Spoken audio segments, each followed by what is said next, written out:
அனைவருக்கும் இயேசு கிறிஸ்துவின் நாமத்தில் என் அன்பின் வாழ்த்துக்கள்.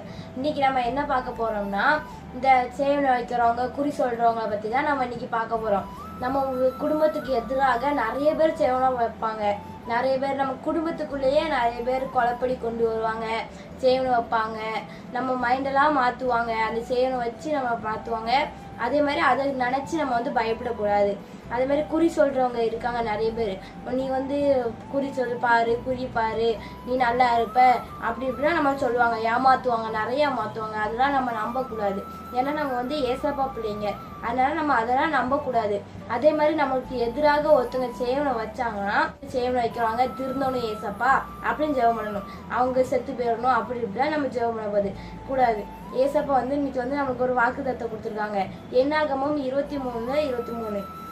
யாக்கோபுக்கு விரோதமாய் மந்திரவாதம் இல்லை, இஸ்ரவேலுக்கு விரோதமாய் குறி சொல்லுவதும் இல்லை. யாக்கோபுக்கு விரோதமாக மந்திரவாதமும் இல்லை, இஸ்ரவேலுக்கு விரோதமாக குறி சொல்றது இல்லை. நம்மளுக்கு எதிராக மந்திரவாதம் சேவனை எதுவுமே கிடையாது.